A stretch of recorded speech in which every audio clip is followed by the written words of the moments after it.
Night అంతా game ఆడి పొద్దున్న లేచినప్పుడైతే time 2 అయింది. ఇంక బయటకొచ్చి బ్రష్ తీసుకొని డ్రెస్ అయితే చేసేసాను. ఇంక లోనకొచ్చి మా మమ్మీని "ఏం కూర?" అని అడిగితే, "కూర ఏం వండలేదే, తలగడ కింద రుబ్బలున్నాయి, ఎళ్లి సాంబార్ తెచ్చుకో నువ్వు." ఇంకా మమ్మీ ఎంత స్వీట్‌గా చెప్పా కూడా అంటావా, ఇంక బయటకొచ్చి చూస్తే మా బుజ్జి అయితే పడిపోయి ఉంది. కొత్త బుజ్జి చేస్తారంట. ఇంక అప్పటిదాకా ఇలాగా అడ్వెంచర్‌లు చేస్తా ఉండదా. ఇంకా బోని బుజ్జి మీద జాగ్రత్తగా పైకెక్కడానికి ట్రై చేశాను.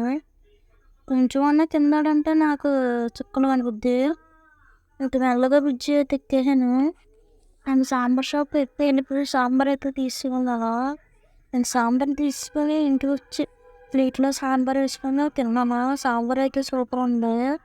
నేనైతే రేపటి నుంచి 30 డేస్ సిరీస్ ఛాలెంజ్ తీసుకుందాం అనుకుంటున్నాను. మీరు అయితే సపోర్ట్ చేయండి. ఈ వీడియో కానీ మీకు నచ్చినట్లయితే లైక్ చేసి, షేర్ చేసి, నా ఛానల్ని సబ్స్క్రైబ్ చేయండి. అండ్ ఫాలో కూడా చేయండి.